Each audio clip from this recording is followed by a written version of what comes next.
Do you know how to speak genie? No. Underverhivik. You have to repeat after me. Underverhivik. Underverhivik. Underverhivik. Yaha. Yaha. Vivi. Vivi. That's how you speak genie. Underverhivik Yaha Vivi. Underverhivik. Yaha. Vivi. Yeah, so we've been doing videos and other things for a while tonight, and in the back of my head the whole time while I'm concentrating is Underverhivik Yaha Vivi. Okay. What does that mean?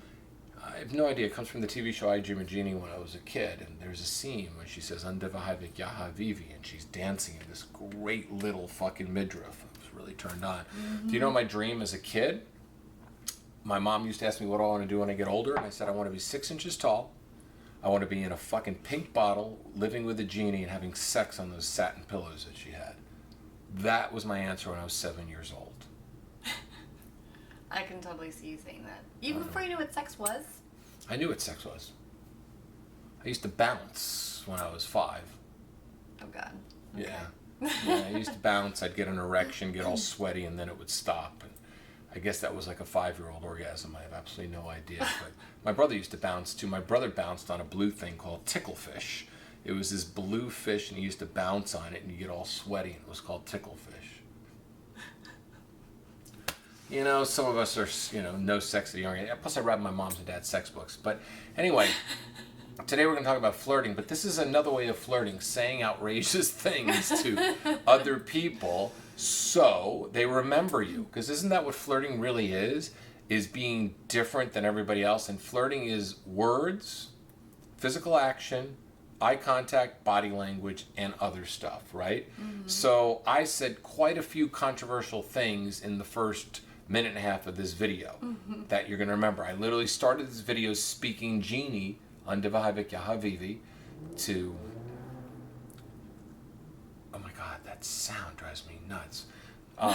Anyway, so I was flirting with Camille, and I was doing Underverhivik Yaha Vivi, right? And then I was talking about other things. So flirting really is about saying things, sharing stories, telling things so they remember you because you want to be memorable. That's how you flirt with the mind. But you also flirt with bodies. So tell them how you can flirt with the body a little bit so they can really distinguish themselves from other people. Well, we talked a little bit about being closed off and being like this and being uncomfortable in the last video. So I would say, well, here's an example. So when I was riding the L train one time, I saw a guy get on through the window, and he saw me. So again, the walking into a new place and looking around. And it was a pretty empty car, and so he was sitting a couple seats away. I put my arm up over the empty seat, and I just literally made myself comfortable and just kind of sat like this, like open body language. Yeah. Not in a masculine way, like taking up that much space. That's dangerous when you do it in masculine because you can see the ball bulge. I've done that, and I've caught myself in YouTube videos where I look and I see Jesus, man, I just bulged the entire YouTube. It's like I didn't even mean to bulge YouTube. You can go back and put a little fuzzy... I can, right? I can put a little fuzzy thing over that. I'm just sitting there naked. I know. I might as well just sit there naked scratching my nuts on YouTube. I'll get a lot of views. Not quite sure by whom, and I'm not quite sure I want those people to do it, but it will certainly be circulated around. You never know. My true. Instagram would go through the roof. David's nuts. Literally. So go on, finish this flirt. Okay, so I put my arm up and I'm taking up space, but I'm very comfortable and relaxed. And I see him turn over and he's like, "Hey, I like your jacket." And again, I saw this coming a mile away because I saw him get on. I made myself comfortable, and I was like, "Oh, thanks. I got it in Turkey." And that's my little anecdote. You don't just say thanks, you have to follow up with a little something to give them to grab onto. If you just say thanks, then it's right, then it dies right away. It's the one word killer. Yeah, I love when people do that. Guys do that all the time to women. What? Women will say something interesting and a guy will, I just got back from this great trip, abroad, right? And the guy will go, cool. Instead of saying where. Oh. Right? So keep going. Yeah. So, so with the body language thing and being comfortable, that he could and I'm sure there was an energy thing going on there. He felt comfortable engaging, and then sure enough, he scooted a couple seats over. We had a conversation started, and it was funny because I try to, this can be another topic, but like I try to help men out as much as possible in the flirt. You know, it's a team sport. It's not like he has to take. It is a team sport. Do the whole work here. You know, you help each other out. The goal is to then, you know, exchange information and get together at a later time. So you both should be working towards that goal. So this was actually funny because I knew my stop was coming up, and so I made it really clear, like, oh, I'm the next stop. Okay, so plant the seed. Well, he wasn't the quickest guy in the world, so He's a man. So my stop comes up, and I'm like, you know, I'm getting up and giving him about 30 seconds leeway here. You know, it was really nice talking to you. Thanks for the compliment. And he's like, here's my email. And he just like blurts out his email address at me as I like have to get off the train. And I like repeated it to myself, so I got it. And I think I sent him an email. I can't remember. Maybe I didn't. He should ask for yours. I just don't like when men do that. Men do that too often nowadays. They give out their phone number. It's like they're feminine. Well, it's the he feminine. freaked out. he didn't get my cues that my stop was coming, and then he was like, "Oh my god!"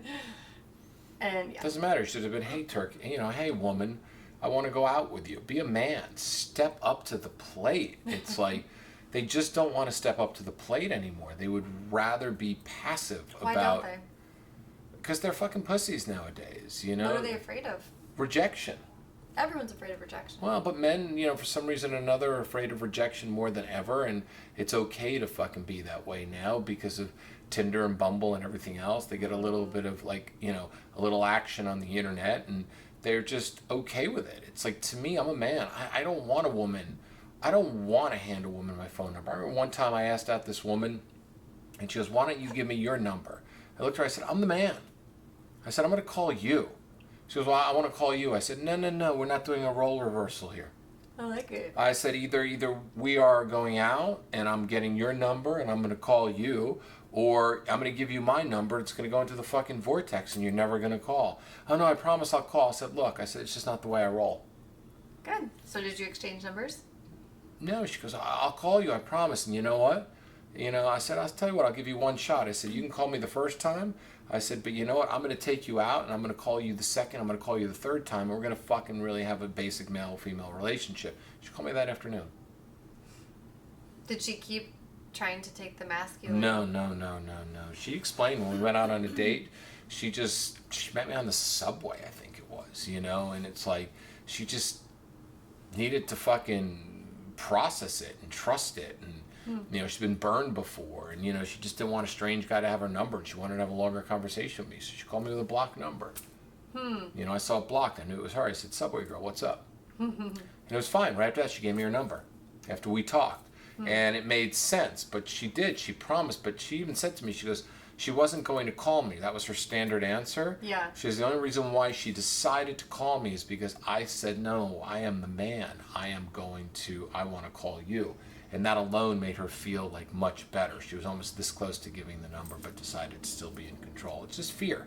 It's fear. We live in a fear-based society now. We're terrified of flirting. We're terrified of giving our number out. We're terrified of, you know, making the move because, you know, people would rather man would rather hand his phone number over to a woman, and then a woman doesn't call and be like, fuck it, she wasn't interested anyway.